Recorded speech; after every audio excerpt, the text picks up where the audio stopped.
ഇന്ന് ജോണുവിന്റെ ബർത്ത്ഡേ ആട്ടാ. ജോണു ആരാന്ന് സ്ഥിരം പ്രേക്ഷകർക്ക് അറിയാൻ പറ്റും. എന്റെ ആന്റിയുടെ അങ്കിളുടെ മോനാണ്. പട്ടൂനും ജോണും ഒക്കെ ഏകദേശം ഒരേ പ്രായമാണ്. ആകെപ്പാട് 3 മാസത്തെ വ്യത്യാസമുള്ളൂ. എന്റെ അടുത്ത് കുറച്ച് ദിവസമായിട്ട് വീഡിയോസ് ഒന്നും കാണുന്നില്ലല്ലോ, വീഡിയോസ് ഒക്കെ എവിടെ പോയി എന്നൊക്കെ ചോദിക്കാറില്ലേ? വേറൊന്നും അല്ല, ഞാൻ വീട്ടിൽ പോയിരിക്കായിരുന്നു. വലിയ കാര്യത്തിൽ വീഡിയോസ് ഒക്കെ കുറെ എടുത്തു വെച്ചിട്ടായിരുന്നു പോയത്. വീട്ടിൽ പോയിട്ട് എഡിറ്റ് ചെയ്ത് പബ്ലിഷ് ചെയ്യാന്നൊക്കെ ആയിരുന്നു ഉദ്ദേശം. പക്ഷേ ഇവിടെ എത്തിയതിനു ശേഷം ഫോൺ എടുക്കാനുള്ള സമയം പോലും കിട്ടിയില്ല. ബർത്ത്ഡേക്ക് എന്ത് കേക്ക് വേണമെന്ന് ജോണുവിന്റെ അടുത്ത് ചോദിച്ചു കഴിഞ്ഞപ്പോൾ ഏറ്റവും ആദ്യം പറഞ്ഞത് JCB കേക്ക് വേണമെന്നാണ്. അപ്പൊ പിന്നെ നമ്മളൊരു DIY JCB കേക്ക് അങ്ങോട്ട് ഉണ്ടാക്കി. പട്ടുവാണെങ്കിൽ കേക്കിന്റെ കാര്യം അറിഞ്ഞപ്പോൾ മുതൽ ക്യാൻഡിൽസ് എന്ന് പറഞ്ഞിട്ട് ഈ സാധനം എടുത്തുകൊണ്ട് നടക്കായിരുന്നു. ജോണിനെ നമ്മൾ വീട്ടിൽ വിളിക്കുന്നത് ബബ്ലു എന്നാണ്. പക്ഷെ ഞാനൊരു ഫൺ ഫാക്ട് പറയട്ടെ. ആക്ച്വലി ജോൺ എന്ന് പറഞ്ഞിങ്ങനെ ഞാൻ പറഞ്ഞു കേൾക്കുമ്പോൾ എല്ലാവരും ജോൺ, അതായത് JOHN എന്നാണ് പേരെന്ന് വിചാരിക്കാറ്. പക്ഷെ ആക്ച്വലി JOHN ജോൺ അല്ല, JORN ജോറൻ എന്നാണ് പേര്. പക്ഷെ നമ്മൾ വിളിക്കുമ്പോൾ എളുപ്പത്തിന് ജോൺ ജോൺ ജോൺ എന്ന് കൊണ്ട് വിളിക്കും. ഇന്ന് പിന്നെ നല്ല അടിപൊളി സദ്യയൊക്കെ ആയിരുന്നു. കുറെ കാലം ഈ സദ്യയൊക്കെ കഴിച്ചിട്ട്. ഒരു സദ്യ കഴിക്കണമെങ്കിൽ ഓണം വരണം. ഇതാണ് ബർത്ത്ഡേ കുട്ടന്റെ ഡ്രസ്സ് ആൻഡ് ഇതാണ് നമ്മുടെ ബർത്ത്ഡേ കുട്ടന്റെ ഡാഡി മമ്മി. ബർത്ത്ഡേയുടെ ഓവറോൾ തീം എന്ന് പറയുന്നത് കൺസ്ട്രക്ഷൻ ആയിരുന്നു. ജോണു കേക്ക് ആദ്യമായിട്ട് കാണുന്നത് ഇപ്പോഴാണ്.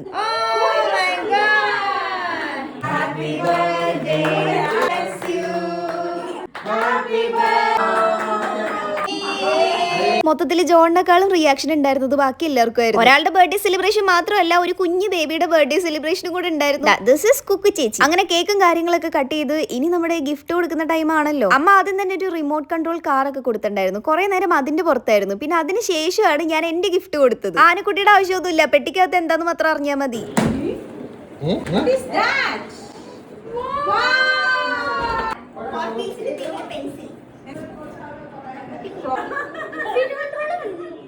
ഇതെന്താണ്? Slime, honey slime, candy slime. ജോണുവിന് സ്ലൈം വീഡിയോസ് ഒക്കെ കാണാൻ ഭയങ്കര ഇഷ്ടം. അപ്പൊ എപ്പോഴും സ്ലൈം വേണം എന്നൊക്കെ പറയാറുണ്ട്. അപ്പൊ ഇപ്രാവശ്യം വന്നു കഴിഞ്ഞപ്പോൾ ഞാനൊരു ഹണി ബി സ്ലൈമും ക്യാൻഡി സ്ലൈമും വാങ്ങിക്കൊണ്ട് വന്നിട്ടുണ്ടായിരുന്നു. പിന്നെ അങ്ങോട്ട് മൊത്തം സ്ലൈമിന്റെ പിന്നാലെയായിരുന്നു. അപ്പൊ ഇതൊക്കെയായിരുന്നു കഴിഞ്ഞ കുറച്ച് ദിവസത്തെ എന്റെ വിശേഷങ്ങൾ.